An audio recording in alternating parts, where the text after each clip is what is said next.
Bapak, Ibu, saudara-saudari yang dikasihi Tuhan, Salam. Pada kesempatan ini, saya akan mengajak kita di dalam renungan harian, yaitu edisi hari Kamis, 17 November 2022. Pada saat ini, saya mengambil rekaman dari Danau Galilea. Kebetulan pada saat ini saya berada di pinggir Danau Galilea untuk membuat rekaman renungan harian pada tanggal 17 November 2022. Baiklah, sebelum kita bersama-sama merenungkan firman Tuhan, saya mengajak kita berdoa. Mari kita berdoa. Tuhan Allah di surga, yang kami sembah dan muliakan dalam Yesus Kristus, pada saat ini kami akan bersama-sama merenungkan firman Tuhan. Tuhan menolong kami di dalam perenungan firman saat ini, sehingga menjadi satu sukacita dan kebahagiaan bagi kami semua. Dalam Yesus Kristus kami berdoa. Amin. Saudara-saudariku yang dikasihi Tuhan, renungan harian untuk tanggal 17 November 2022 diambil dari kitab Ibrani pasal 9 ayat 23 sampai 28. Saya mengambil satu tema untuk kita, yaitu Yesus Kristus, pengantara kita kepada Allah. Yesus Kristus sebagai pengantara kita kepada Allah mengandung dua hal yang dapat saya bawa bagi kita dalam renungan harian hari ini.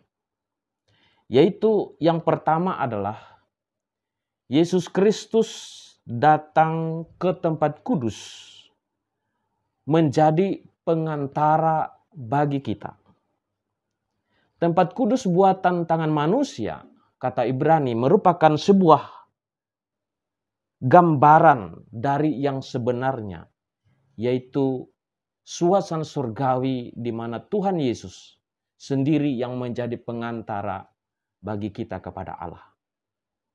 Karena Ia sebagai pengantara bagi kita, maka Yesus Kristus membangun sebuah hubungan yang baik dalam hubungan kita kepada Allah, sehingga kita dapat senantiasa berseru kepada Tuhan, Ya Aba, Ya Bapa.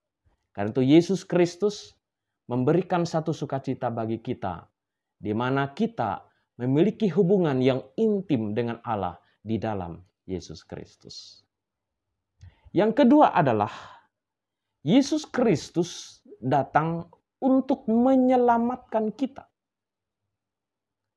Di dalam misi penyelamatan yang dilakukan oleh Allah, di dalam Yesus Kristus, kita diberikan kesempatan untuk menjadi ahli waris kerajaan surga di dalam Yesus Kristus, di mana kita diberikan suatu janji yang kuat bahwa dalam Yesus Kristus kita diselamatkan. Kita memperoleh kehidupan yang kekal. Kita mendapatkan janji kerajaan surgawi yang diberikan oleh Allah. Yesus Kristus menyelamatkan kita.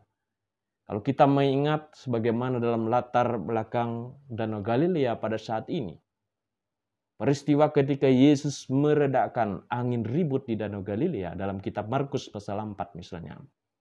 Di situ diceritakan bagaimana Yesus menyelamatkan para murid.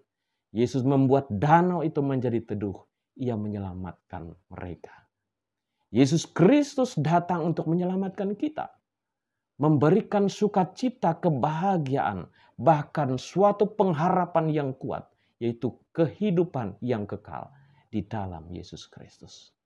Karena itu saudara-saudariku, kita bersyukur, kita berterima kasih bahwa Allah tetap mengasihi kita dari sekarang sampai selama-lamanya.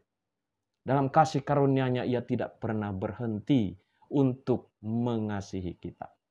Oleh sebab itu, sebagai pengantara kita kepada Allah, Yesus Kristus adalah Tuhan dan Juru Selamat yang senantiasa kita imani.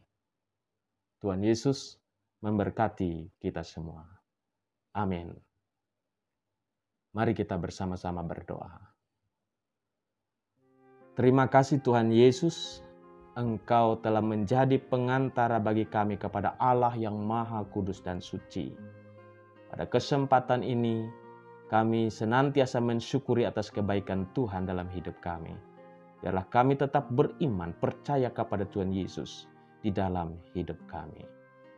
Amin. Demikian renungan harian yang dapat saya sampaikan bagi kita pada saat ini. Salam hangat dari kami, rombongan perjalanan rohani yang saat ini tiba di Danau Galilea. Tuhan Yesus memberkati kita semua. Salam.